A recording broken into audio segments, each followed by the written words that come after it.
to the Travel Like a Boss podcast, the radio show all about traveling like a boss by being your own boss. Stay tuned for weekly interviews featuring guests that have built their own online businesses. If you would like to have access to our entire back catalog, visit travellikeabosspodcast.com for instant access. And here's your host, Johnny FD.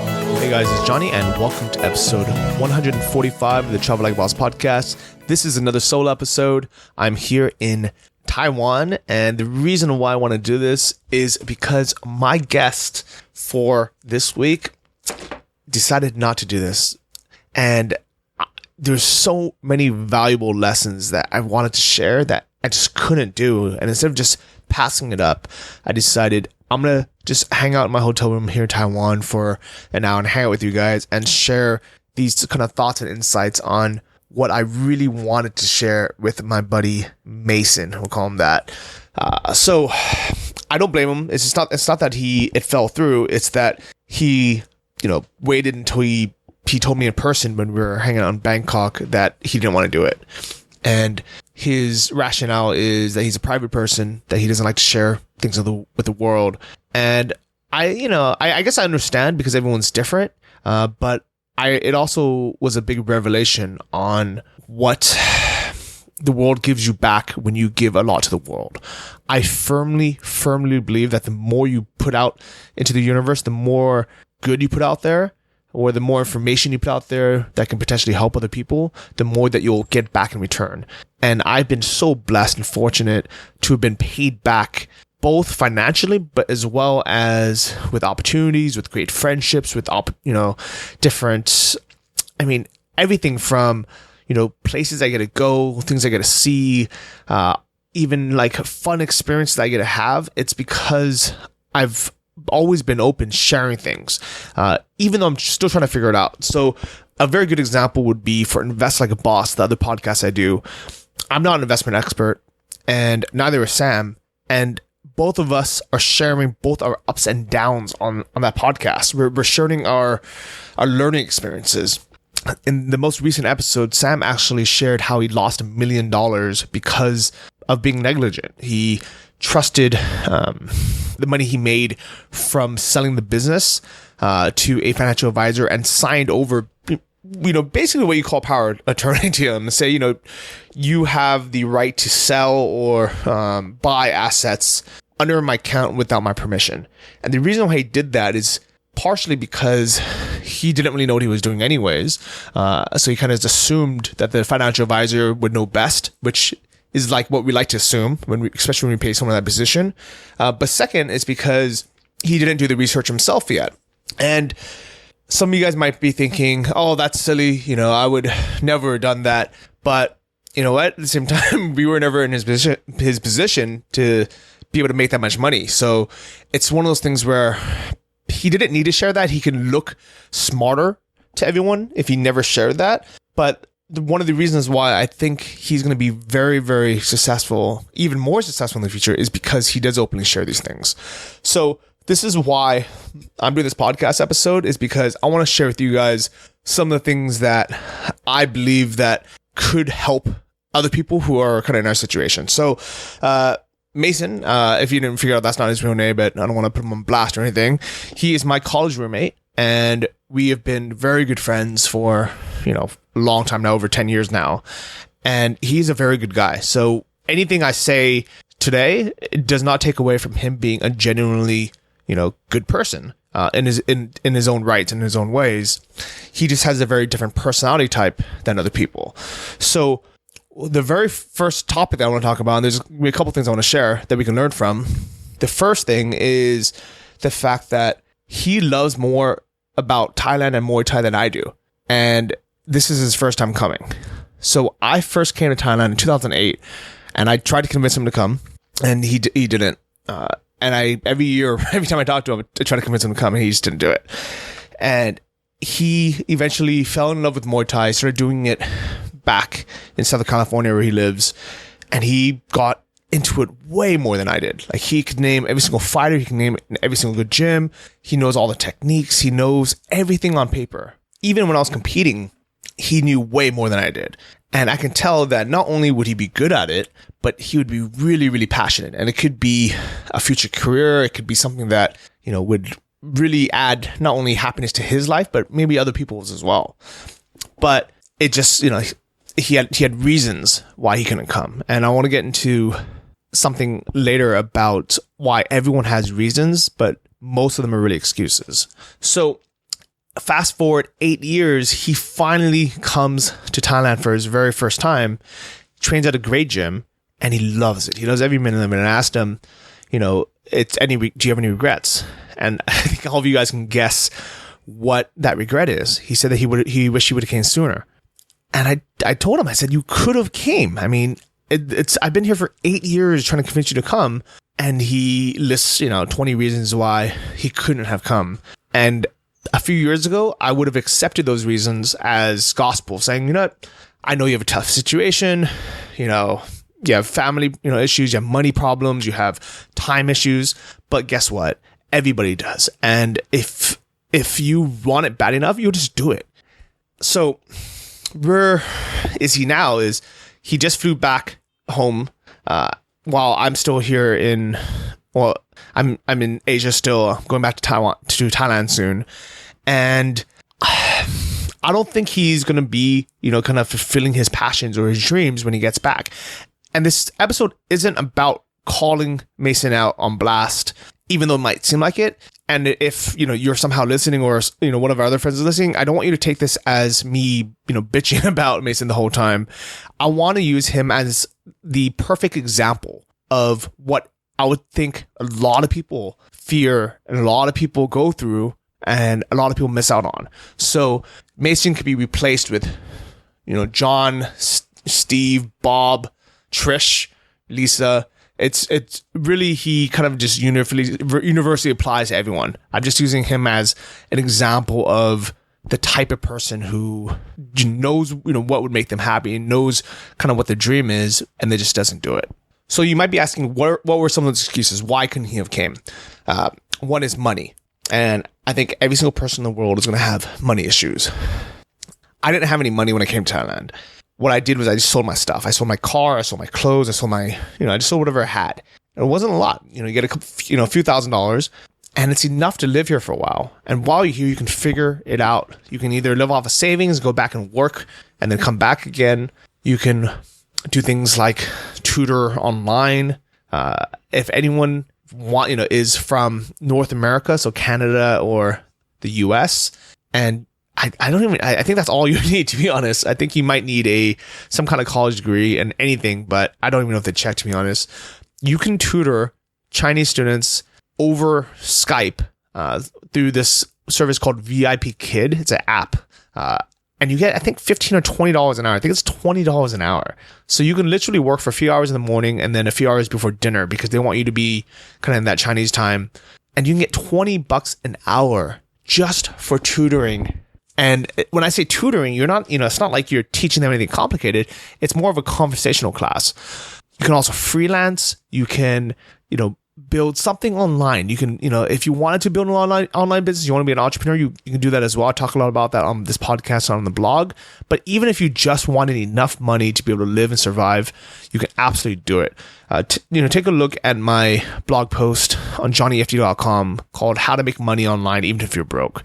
And that lists maybe 5 different ways or more, actually. I think I have a master list on there as well of ways you can make online while traveling. And you don't need that much experience. You don't need, anything. You just need the desire and the push to do it. So money is never an issue. It's always an issue and it's never an issue. Okay. Other ways to monetize is, and this is why I also know it's not an excuse, is because right now he's in between jobs. So he's driving Uber, and thankfully they didn't have it banned Uber yet in Southern California, so that's an option. But he's not working. It's not like he's building a career or business or anything. So that's not the reason. And you can make more money online even with things like tutoring English than you can driving Uber sometimes. With the lower cost of living here, that's just no longer a valid excuse. So what if he wanted to make more money? What if he wanted to build a business, build a brand? I offered him, because he's a good friend, access to my old Muay Thai blog, myfightcamp.com. And I said, if you want, you can take it over, and we didn't talk about how to split the profits or anything. I was happy just having him make money from the blog, because it gets a lot of traffic, it gets a lot of ad revenue. He can, recommend his Muay Thai gear on there, or training camps, or, whatever he wants to monetize it. And it's one of those things where he enjoys doing anyways. He loves researching. He's literally spent thousands of hours researching Muay Thai, the gyms, basically what I used to do when I was running that Muay Thai blog. And he probably could have either trained for free, he could have made money from the blogs, selling gear or recommending, Muay Thai accessories or supplements or whatever, whatever it was. And he just didn't want to do it. And when I offered him to come on this podcast, I said, we don't even have to talk about you, because, maybe, there's a lot of personal things he doesn't want to talk about. But I said, let's talk about Muay Thai. And he's like, no, I don't want to do it. And here's what I realized from that is he's not alone. He's not a bad person. He is just the majority of people in the world. And that's why podcasts like this, blogs like mine, make so much money when it comes with good intent, and you continue to do it for years and years, and you build up enough audience and build up with trust. It's because people have such few resources to go to get trusted advice from people that actually know what they're talking about, who have done it.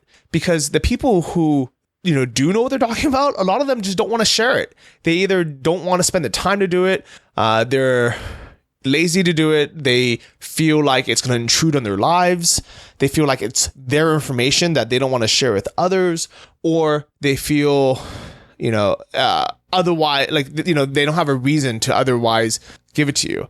And I think that's a huge shame, because I think information is probably the most valuable thing in the world. And what I love about this format is it's one of those things where you can decide how valuable that information is to you. I know a lot of podcasts will do, ask for donations, like NPR, like National Public Radio. Some of them will do ad revenue. Some of them do sponsorships.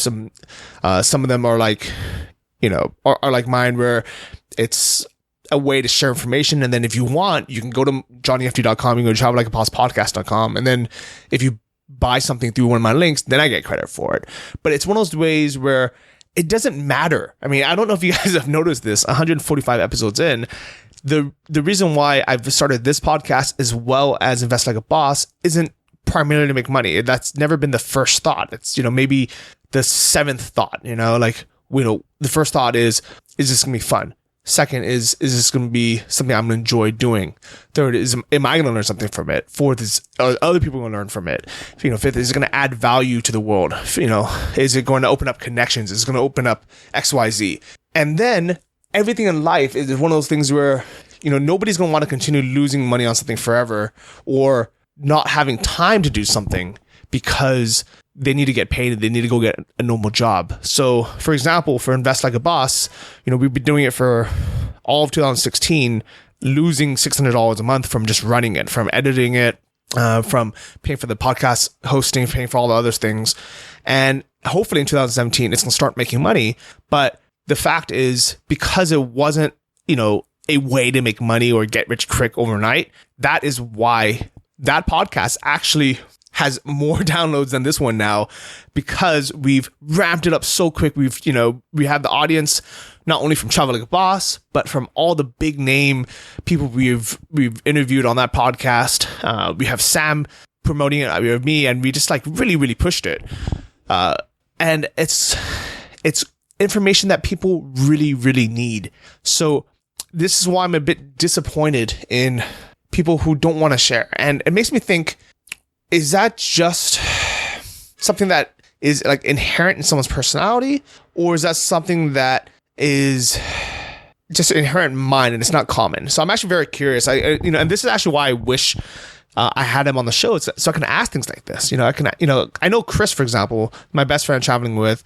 I've convinced him to be on the show a few times, but he doesn't like doing it. He's an introvert. He likes being private. He doesn't like sharing all this stuff, but he's agreed to come on a few times, especially when we were in Europe and we were kind of in a jam where there was, it was either him or a solo episode, which I wasn't doing before. And so he came on because he's like, oh, you know what? I know this will help people. So even though I don't like doing it, I don't enjoy doing it, I'm going to go on anyways. And speaking of Chris and Mason, the second point I wanted to bring up was these are actually they were my two best friends when I first started my first dropshipping store. So 3 years ago, 2013, when I went back home to LA for, I think it was Thanksgiving or Christmas, I told everybody, I said, you guys need to start a dropshipping store because I'm starting to make money from it. This is awesome. It's amazing. So I showed both of them how to make it. So Chris made a store. They were both originally supposed to be partner stores because I thought it was going to be a great idea. I'm going to show them, what to do, and then we're going to run these stores together. Turns out partner stores are very hard. Partnerships in general, I mean, I think everybody talks about that all the time.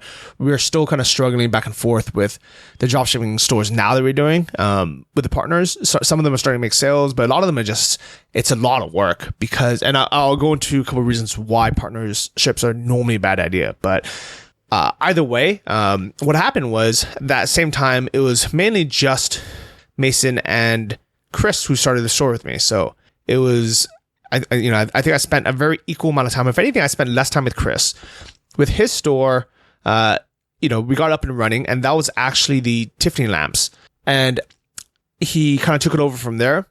With Mason, we started one in medical supplies because, he had an interest in things like that. And the biggest difference, I think, was Chris was a very go-getter, where as soon as I wasn't there, he took it over and he was like, why should I just sell Tiffany lamps? Why don't I sell, these other lights and these other lamps and these other things?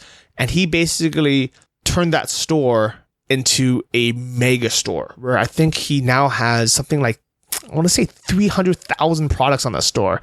It's no longer on tiffanylampcollection.com. So it's that URL is now dead. He's moved it on to a different kind of more generic furniture store URL, but that store is now making him six figures in profit. So that is a huge store now. And with Mason's store, what happened was we hit, a few speed bumps as you do in the beginning. And instead of him, going, full forward and say, well, let's try to get some new suppliers, or let's try different products, or let's change the niche. He was kind of like, all right, well, it doesn't work. Forget it. Let's just kind of move on. And because it was not really my responsibility either, because it was, something I wanted to start for him, I was like, all right, well, oh, well, let's move on.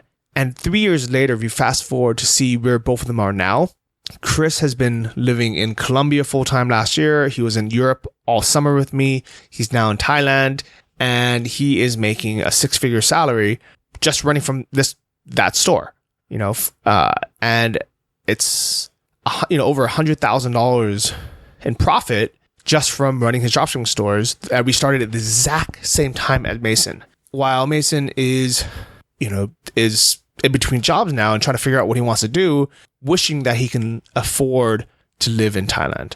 So I want you guys to kind of think about that is same kind of guidance, I guess, the same techniques. I mean, to be honest, I didn't really guide either of them as well as I could have. I think that's just not my personality. I get very excited to just show people how to start something. I show them where they can get more information, but I am not the type to hold your hand to do the work for you. And that's what I've realized my strengths are, my weaknesses are. I cannot do the work for you guys. And that's why I love doing podcasts like this. I love my blog posts where I can inspire you, point you in the right way, show you how, where to get the information you need, but then leave it up to you to actually do the work. The reason why I'm so adamant about sharing this information is because this is stuff I wish I had when I was growing up. And if it wasn't for a few people sharing that information with me, I never would be where I am today. I'm glad that nobody did the work for me because I don't think I would appreciate it as much, or I think I would be... I think I'm more like Mason than I am like Chris, as in I kind of need someone to help me out a little bit more in the beginning, while Chris is very independent, very gung-ho. I think I actually needed a slight more, push. But then once I commit, then I'll actually do it on my own. Once I have that information, I'll do it on my own. So it's one of those things where I think the reason why I struggled so much my whole life trying to be successful is because I just didn't have even the right direction at all. And I needed it more than most people. I needed, someone to say, hey, Johnny, this is how you do it. Here is a course that you can follow. You can watch 5 times if you need to. You can rewind it. Here is a place you can get more information if you need, and things like that. And I think personality-wise, I think here's another big difference between, I think I'm gonna stop using Mason as an example because this applies to everyone. Remember, so we'll just call him Bob now, right? Because this applies to so many people. So with people like Chris and I, even though we have the money, even though we're both very successful, when we go to places like Bangkok, we're just eating normal food. We go and we have like normal Thai food. If you go get a massage, we'll go get a normal massage. If we go buy something, we'll just buy like whatever is like good quality and we enjoy, but we don't go out of our way to like ball out or splurge because we'd rather use that money for something else. We'd rather save it and invest it in something else. But people like Bob or the typical American or the typical traveler, often what they do is they have this mentality where they're like, well, this is my last chance to experience the thing. This is my only chance to go buy this whatever XYZ thing. Let me go all out. Let me splurge. Let me spend as much as I can. From things like movie theaters. So Chris and I rewatch movies pretty much every week. I think we go to the theater 2 or 3 times a month, and when we go, we just buy a normal ticket. Sometimes we even buy we try to buy the cheaper tickets sometimes, and then we'll get, that's it. We might, get a bottle of water or something, but that is it. We watch the movie and we'll go, 3-4 times a month. While there's a lot of people, especially in the US, that they can only afford to go to the theaters, a couple times a year, like once every 3 months, especially because it's more expensive in the US, but just in general, they might only go to the movies once every 3 months, but when they go, they insist on buying the best tickets. They buy popcorn, they buy sodas, they buy all this stuff. And they're like, oh, well, we're here. Let's splurge out. Same thing with Disneyland. Same thing with, going out to dinner. Whatever they do, they are the ones that love being upsold, love buying upgrades. When I was on the cruise, it was the exact same thing. I saw everyone just blowing money on stupid things. Like, I don't understand who spends $70 on dinner on a cruise ship when dinner is included. And the whole reason why you went in the first place is because all the meals are included. But while you're there, what they do, and this is one of the reasons why I don't like being on cruises, is they try to upsell you these premium restaurant experiences. And usually it's, $40 a person for food that you probably wouldn't even pay $40 for, back home if you weren't trapped on this ship with nothing to do. And, and especially because now you have the option to eat, great food in the included restaurant, the included buffet. People just feel like, well, this is my one chance of vacation. Let me just, kind of splurge out or splash out. And this is the mentality, I think, that keeps people poor. I think they talk about this in MJ DeMarco's Millionaire Fastlane, but it's a theory where the poor, like the people that end up being broke or end up being poor, they actually end up spending much more money than people that end up being rich or successful. And I think it's a mindset thing. So this is what I kind of hope people take away from this. And this is why I'm sharing this, is because I want everyone to have the abundance mindset in a way where, if you think about it, it's almost kind of hard to wrap your head around. So you have to think about it this way. Some people might argue or think, incorrectly, that the abundance mindset means the more money I spend, the more money will come in. So I should splash out and pay for all the upgrades, buy things that I may not necessarily need because more money will come. I think that's wrong. I think that's wishful thinking. I think that's taking the secret law of attraction a little bit too far. And I think that's an easy way to get into credit card debt. I think the abundance mindset is knowing there's going to be plenty of opportunities for me to go to this movie theater or for me to go on vacation and come back to Thailand.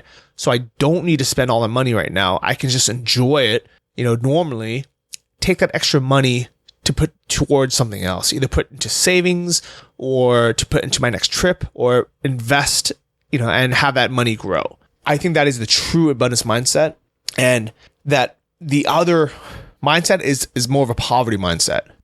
as in it'll keep you poor and in poverty.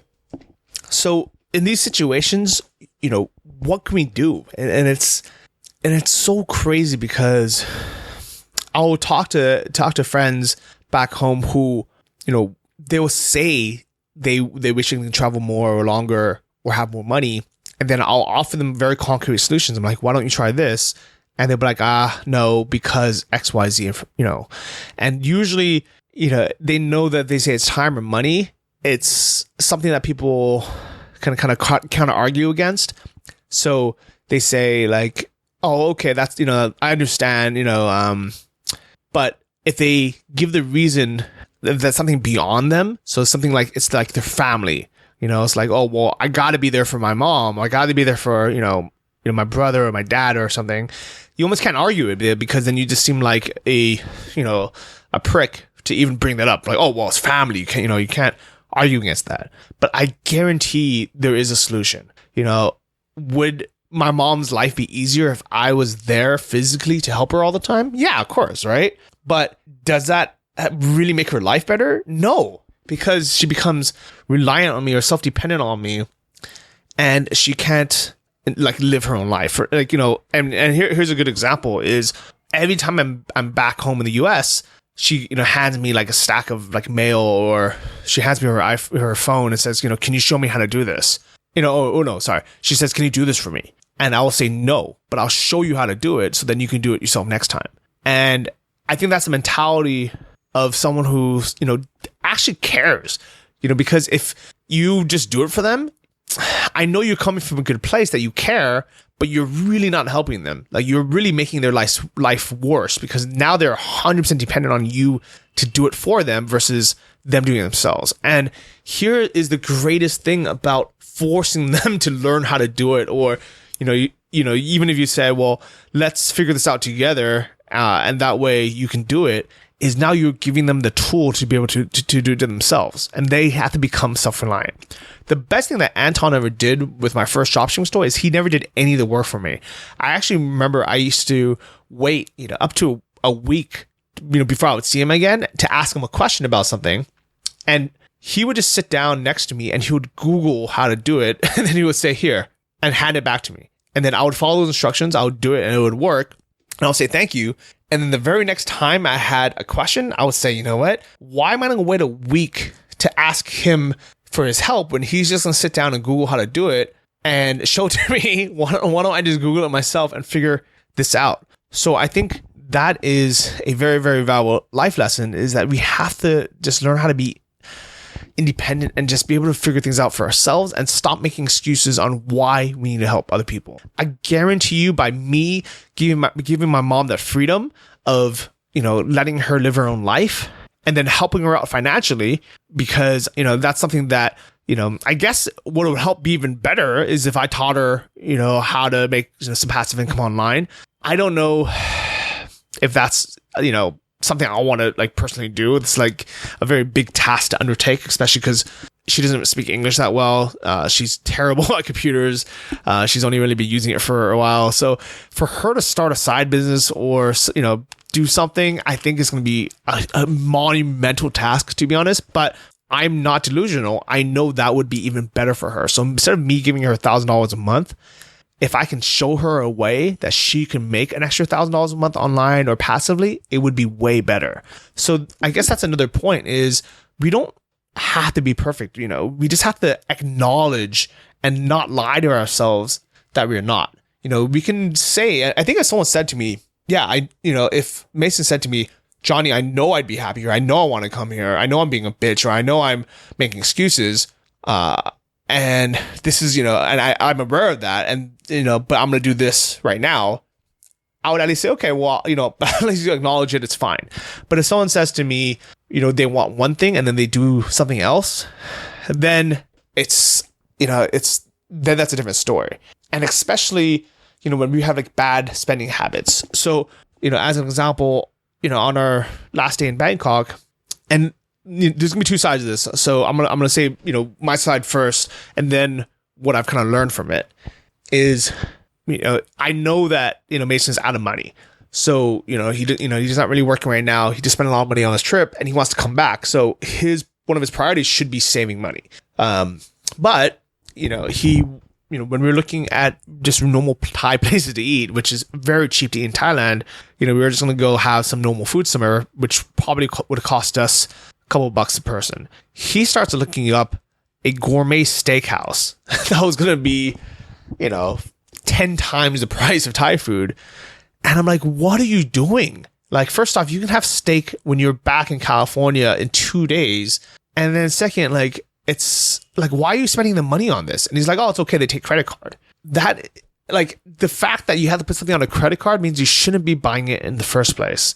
Then when we went to go get a massage, instead of getting a massage for 250 baht, which is like, $6, and the reason why people get massages so often in Thailand, he starts looking up spas and he insists on going to a place that was more than double that price. And at first he wanted a place that was like 4 times that price. And I was thinking, what are you doing? Why were you going to the most expensive place? And when I brought that up, it wasn't, he didn't even say, he didn't give me the reason why he wanted the expensive place. He said, oh, don't worry, it's my treat. And I thought to him, like, what are you doing? Why are you treating other people when you yourself should be saving money?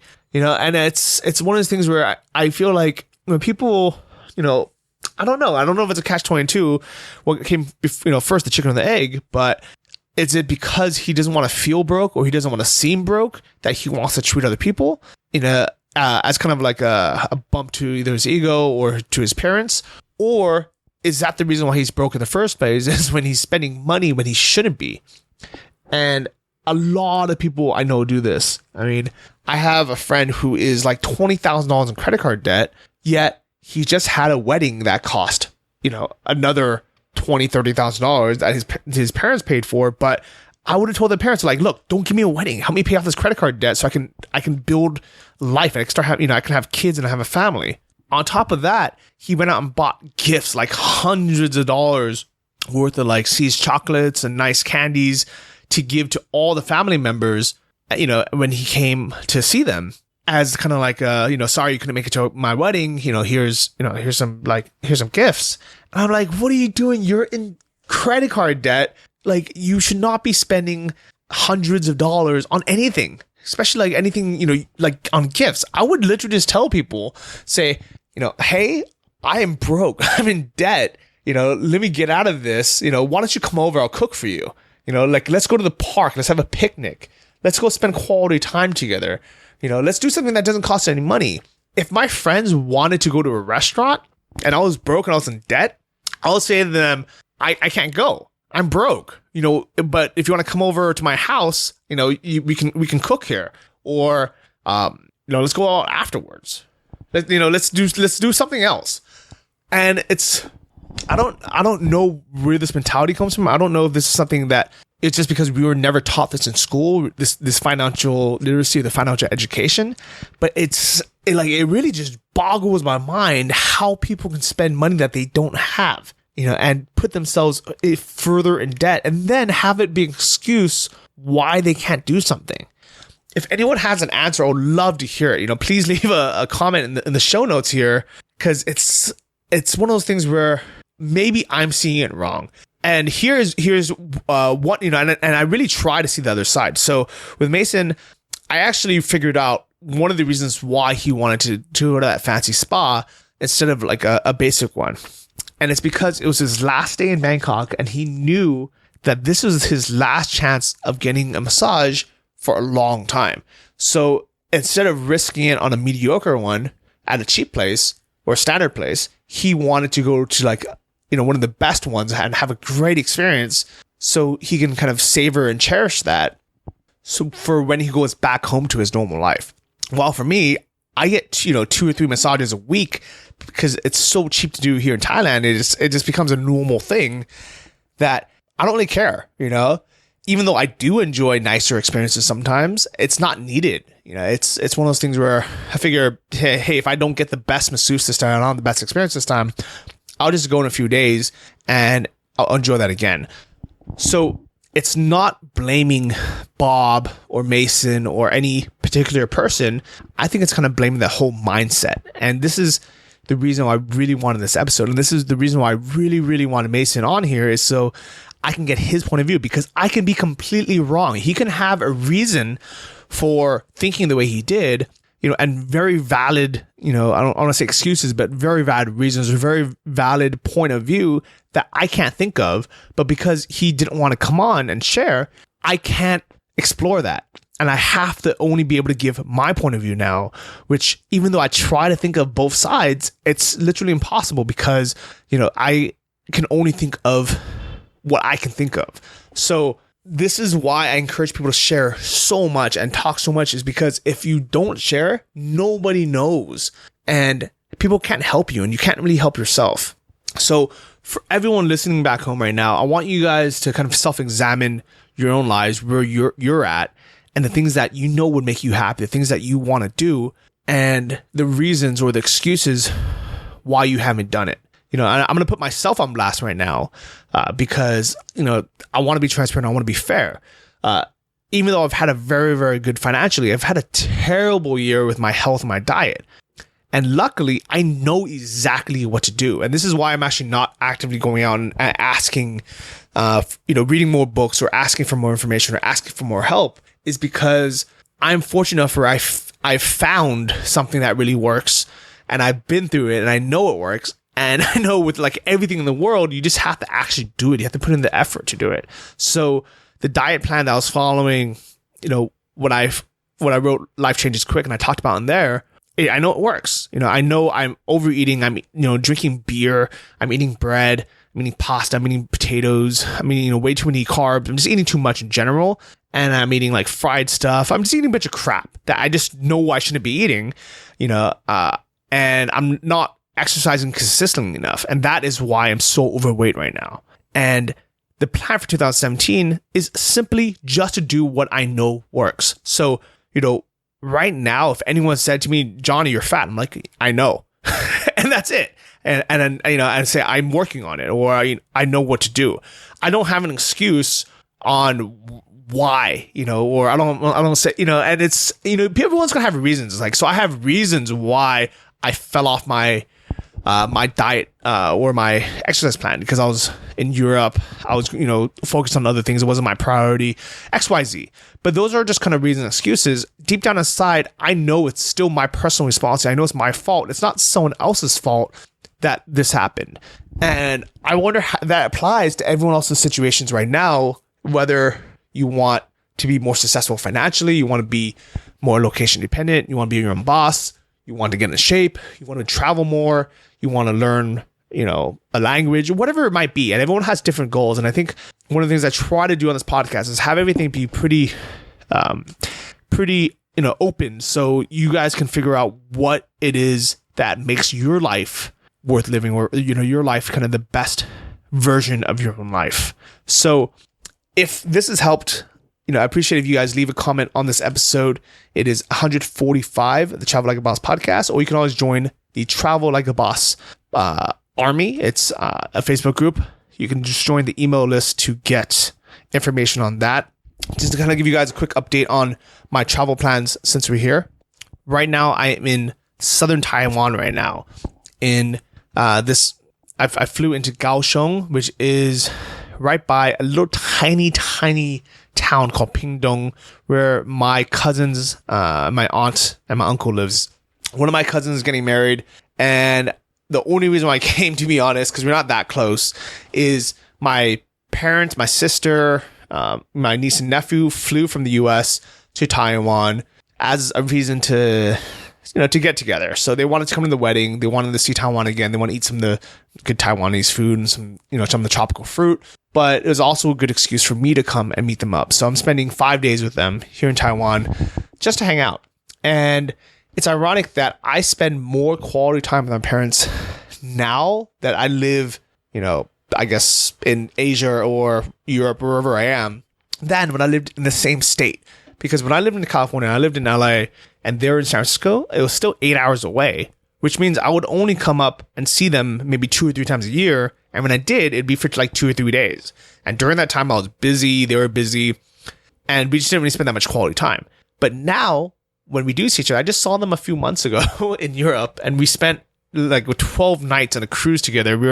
Then we spent like another couple of days in Italy together, and we were just together the whole time. And this is how it is here in Taiwan. So for the next 6 days, I'm with them basically 24/7, and it's one of those ways where, because nobody has any responsibilities while they're out here, we actually spend way more quality time than we did when we were back home, when we were back in the US.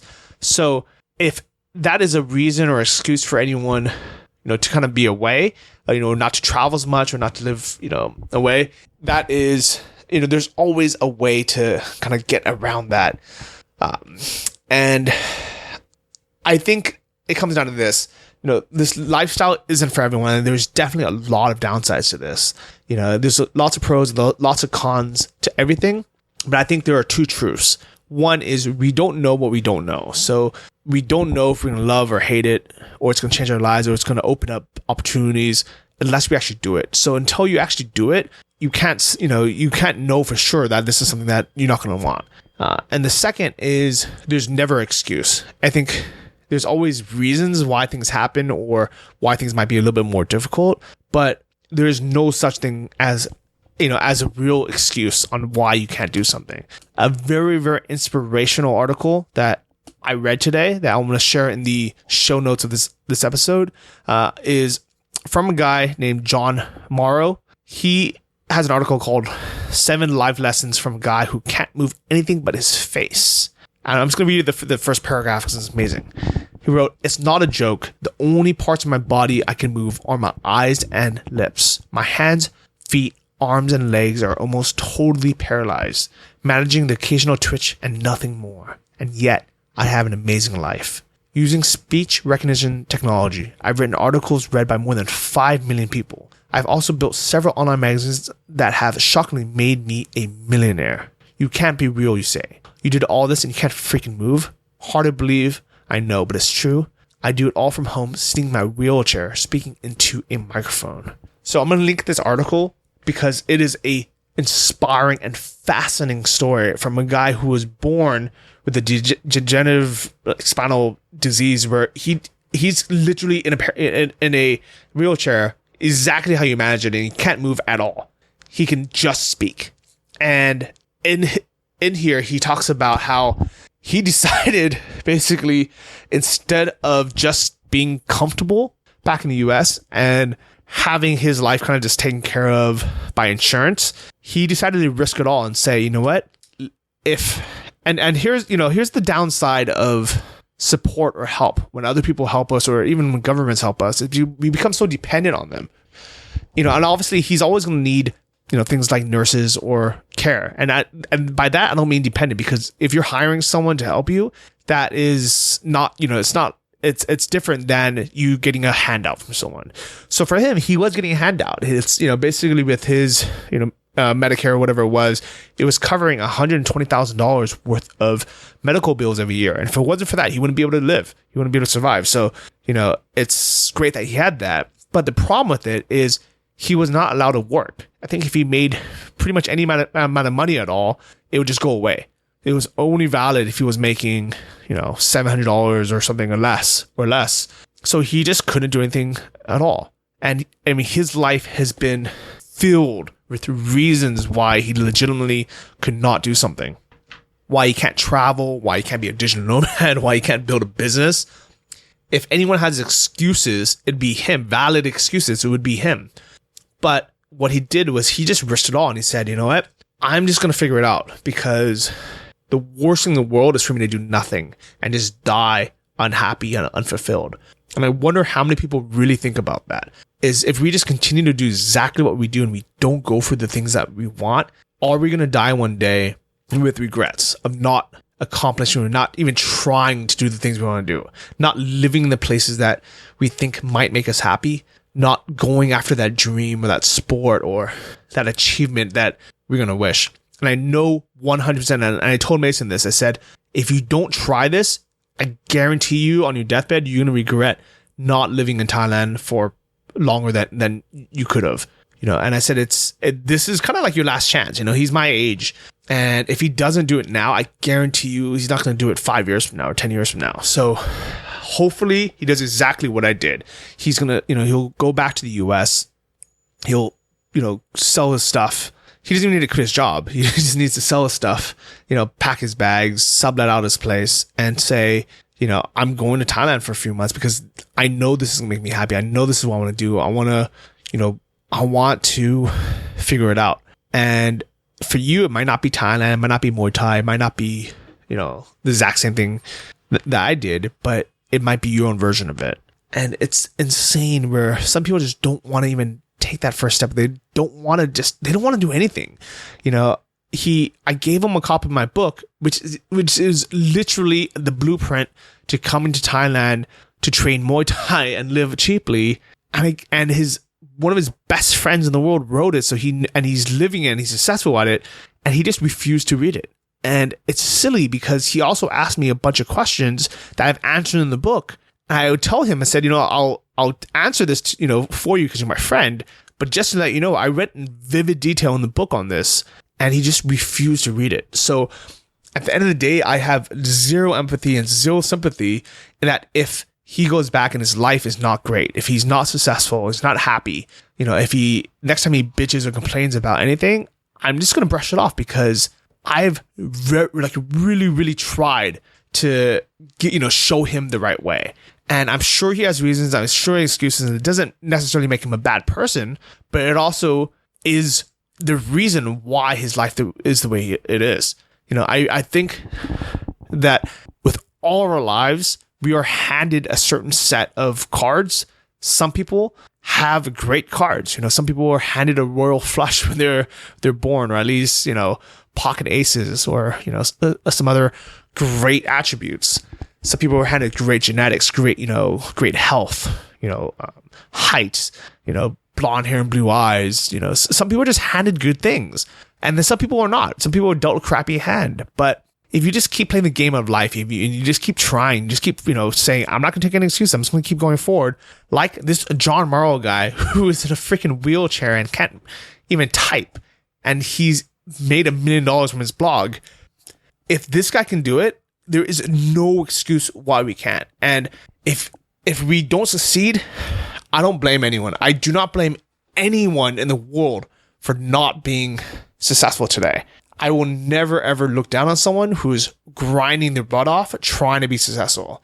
I only roll my eyes at people who say they want to do something and do the exact opposite. So that is today's rant. I hope you guys enjoyed kind of listening to this solo podcast.